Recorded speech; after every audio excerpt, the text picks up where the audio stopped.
আচ্ছা, বাংলাদেশ ক্রিকেট বোর্ডের সঙ্গে না পাকিস্তান ক্রিকেট বোর্ডের এত ভালো সম্পর্ক? তাহলে পাকিস্তান জাতীয় দল যে বাংলাদেশ সফরে এলো 3 ম্যাচের ওয়ানডে সিরিজ খেলার জন্য, তাদের রিসিভ করার জন্য বিসিবি প্রেসিডেন্ট আমিনুল ইসলাম বুলবুল ভাই নেই কেন? তিনি কেন অস্ট্রেলিয়ায় গিয়ে বসে আছেন? পাকিস্তান না বাংলাদেশের কথাতেই বিশ্বকাপে ভারতের বিপক্ষে ম্যাচ খেলতে রাজি হলো? বিসিবি প্রেসিডেন্ট বুলবুল ভাই না সেইখানটাতে মূল নেগোসিয়েটরের ভূমিকাটা পালন করলেন? তাহলে কৃতজ্ঞতা স্বরূপ Pakistan cricket board president Mohsin নাকবির তো দলের সঙ্গেই চলে আসার কথা ছিল বাংলাদেশে। সেটা যদি নাও হয়, এই দলের কাছে ওদের শুভেচ্ছা স্মারক, উপহার টুপহার ইত্যাদি পাঠিয়েছেন বুলবুল ভাইয়ের জন্য, সেগুলো রিসিভ করার জন্য তো বুলবুল ভাই থাকা দরকার। বুলবুল ভাই নেই কেন? কেন তিনি অস্ট্রেলিয়া গিয়ে বসে আছেন? পরিবারের সঙ্গে সময় কাটাবেন, ঈদ করবেন, এরকম 12 মাসে 13টা উপলক্ষ তো থাকবেই।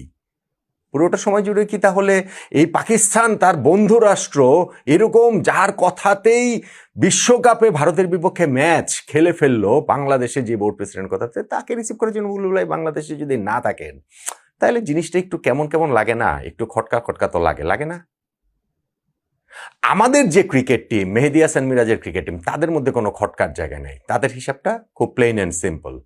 বিশ্বকাপটা বাংলাদেশ খেলতে পারেনি, রাজনৈতিক কারণে খেলতে পারেনি, আমাদের আজ্ঞাবহ ক্রিকেট বোর্ডের কারণে খেলতে পারেনি। আমরা ইন্টারন্যাশনাল ক্রিকেট থেকে অনেক দিন দূরে রয়েছি। সেই ইন্টারন্যাশনাল ক্রিকেটে বাংলাদেশ আবার ফিরছে পাকিস্তানের বিপক্ষে এই সিরিজটা দিয়ে, এবং আমাদের আগামী বছর 2027 ওয়ানডে ওয়ার্ল্ড কাপে কোয়ালিফাই করার জন্য ডিরেক্টলি এই সিরিজটা খুবই গুরুত্বপূর্ণ। এবং এই সিরিজে কোন রেজাল্টটা হলে বাংলাদেশের রেটিং পয়েন্ট কি হবে, র্যাঙ্কিংয়ে আমরা কোয়ালিফিকেশন পজিশনে চলে যাব কিনা, সবকিছু নিয়ে এই আলোচনাটা আসলে একটু করতে চাই। পাকিস্তান বাংলাদেশের সঙ্গে যা করেছে সেইটা হচ্ছে ভাওতাবাজি। বাংলাদেশকে গাছে তুলে দিয়ে তারা মই সরিয়ে নিয়েছে। টি-20 বিশ্বকাপে বাংলাদেশ খেলবে খেলবে না যে ওই পর্যায়টাতে ছিল, তখন পাকিস্তান পেছন থেকে বাংলাদেশকে কেবলই উস্কেছে। এবং সেটা শুধুমাত্র ক্রিকেটিভ হিসাব না, এটা রাজনৈতিক হিসাব নিকাশ রয়েছে, অনেক আলোচনা করেছি, সেইটা এখানে আমি আর রিপিট নাই বা করলাম।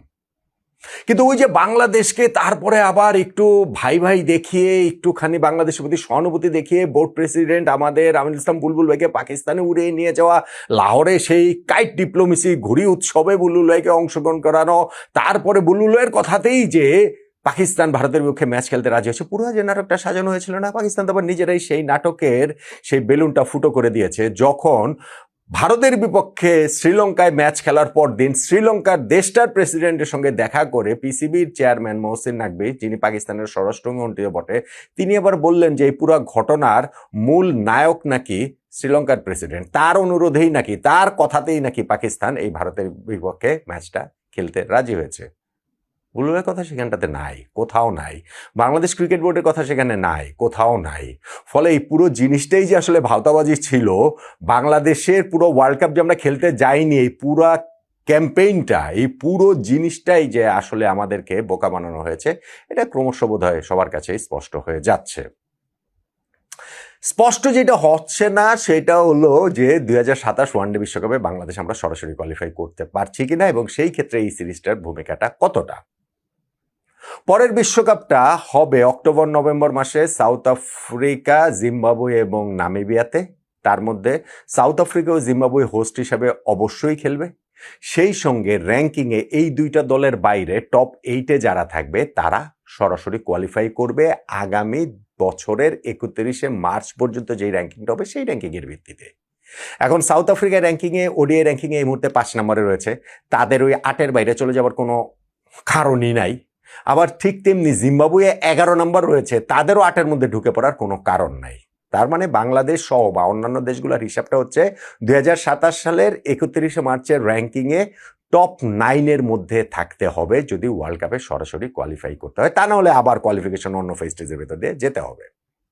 বাংলাদেশ এই মুহূর্তে সেই ডিরেক্ট কোয়ালিফিকেশনের প্লেসটাতে নাই। আমরা এই মুহূর্তে আইসিসি ওডিআই র্যাঙ্কিংয়ে রয়েছি 10 নম্বরে, আমাদের রেটিং 76। আমাদের আগে 9 নম্বরে রয়েছে ওয়েস্ট ইন্ডিজ, তাদের রেটিং 77। আর যেই পাকিস্তানের বিপক্ষে আমরা এই সিরিজটা খেলতে যাচ্ছি, যেইটাকে বলছি আমি একটা বিগ অপরচুনিটি আমাদের জন্য, আমাদের ওই কোয়ালিফিকেশন স্পটটার মধ্যে চলে আসার জন্য 9 নম্বরের মধ্যে ঢুকে আমরা পড়তে পারি, সেই পাকিস্তানের রেটিং 105, তারা আইসিসি ওয়ানডে র্যাঙ্কিং আছে 4 নম্বরে। পাকিস্তান এইবার বাংলাদেশে এসেছে, সেখানটাতে তাদের 6 জন ক্রিকেটার রয়েছেন যাদের ওয়ানডে ডেবু হয়নি। এইটা যে তাদের জন্য এক্সপেরিমেন্টাল একটা সফর, বিষয়টা তা না। টি-20 বিশ্বকাপে তারা খারাপ করেছে, সেইটার একটা রিয়াকশন অন্য ফরম্যাটে তারা দেখিয়েছে, ঠিক আছে, সেটা পাকিস্তানের ব্যাপার। কিন্তু এই সিরিজটাতে পাকিস্তানের যেই রেজাল্টই হোক না কেন, তাদের পরের ওয়ার্ল্ড কাপে সরাসরি কোয়ালিফাই করাটা হুমকির মুখে পড়বে না। কিন্তু আমাদের জন্য, বাংলাদেশের জন্য কোন রেজাল্ট হলে আমরা এইখানটা থেকে পরের ওয়ার্ল্ড কাপে সরাসরি কোয়ালিফাই করার ফেজটাতে যেতে পারবো? বাংলাদেশের সামনে ম্যাচ রয়েছে, অনেক ম্যাচ রয়েছে। এই বছরে আমি দেখছিলাম যে বিরাট বলছিলেন যে নাকি ওইখানটাতে বাংলাদেশে যে অনেকগুলো সিরিজ রয়েছে, 22টা ওয়ানডে ম্যাচ রয়েছে। আমার হিসাবটা বলে যে ঠিক 23টা ওয়ানডে ম্যাচ এই বছরে বাংলাদেশে রয়েছে। পাকিস্তানের সঙ্গে 3 ম্যাচ খেলছি আমরা ঘরের মাটিতে, নিউজিল্যান্ডের সঙ্গে 3 ম্যাচ, অস্ট্রেলিয়ার সঙ্গে 3 ম্যাচ, ভারতের সঙ্গেও 3 ম্যাচ। এই 4টা সিরিজের 12টা ওয়ানডে কিন্তু আমাদের ঘরের মাটিতে খেলার কথা।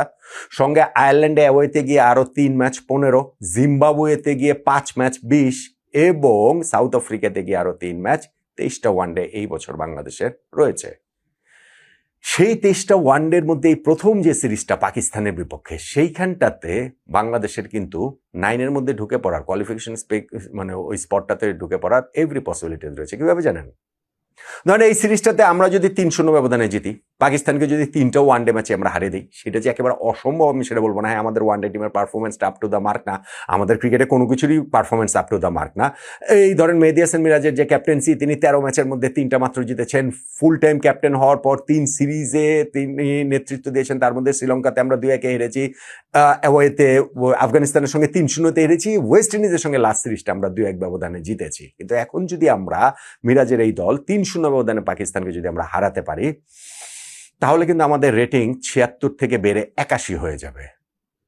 যেহেতু 9 নম্বরে এই মুহূর্তে থাকা ওয়েস্ট ইন্ডিজের রেটিং 77, তো আমরা 3-0 ব্যবধানে জিতলে আমাদের রেটিং 81 হয়ে যাবে। ফলে আমরা তো আইসিসি র্যাঙ্কিংয়ে ওডিআইতে 9 নম্বরে চলে আসব। আমরা যদি এইখানটাতে 3-0 না জিতে ধরেন 2-1 ব্যবধানেও জিতি, তাহলেও কিন্তু আমাদের রেটিংটা হয়ে যাবে 79।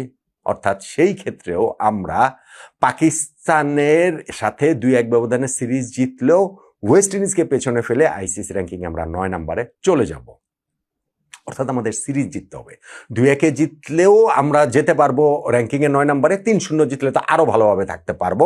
যদিও র্যাঙ্কিংয়ে 8 নম্বরে যে রয়েছে ইংল্যান্ড, তাদের পয়েন্ট রেটিং হচ্ছে গিয়ে 88, সো তারা অনেকখানি এগিয়ে রয়েছে। বাট স্টিল আমরা 3-0 জিতে একটু কমফোর্টেবলি এগিয়ে যেতে পারবো ওয়েস্ট ইন্ডিজের চেয়ে। একটা গ্যাপ আমরা পাবো, 4 পয়েন্টের একটা, 4 রেটিংয়ের একটা গ্যাপ পাবো, যেইটা হয়তো আমরা 2-1 জিতলে পাবো না। বাট স্টিল আমরা 9 নম্বরে চলে যাব। কিন্তু যদি আমরা সিরিজ হেরে যাই, তাহলে কিন্তু আর হবে না।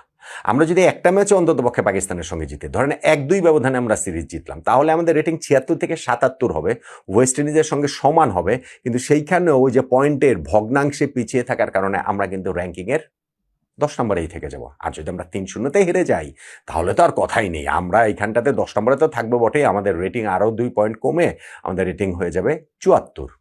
ফলে এই সিরিজটা বাংলাদেশের জন্য আমি এই অর্থে গুরুত্বপূর্ণ বলছি যে যেহেতু ওয়ার্ল্ড কাপ টি-20 আমরা খেলতে পারিনি, আমাদের জন্য একটা বিরাট সেটব্যাক ছিল। এবং এই টি-20 ওয়ার্ল্ড কাপ ঘিরে গত 1 বছরে বাংলাদেশের ক্রিকেটে আমরা ওয়ানডেও খেলেছি, টেস্টও খেলেছি, কিন্তু মূলত এই টি-20 ওয়ার্ল্ড কাপের বিল্ড আপটা ছিল। এখন বিল্ড আপটা হবে কিন্তু আগামী বছর ওয়ানডে বিল্ড আপ। সেই কারণেই এই বছর এতগুলা 23টা ওয়ানডে কিন্তু আমাদের সামনে আরও রয়েছে, 4-3 7টা সিরিজে।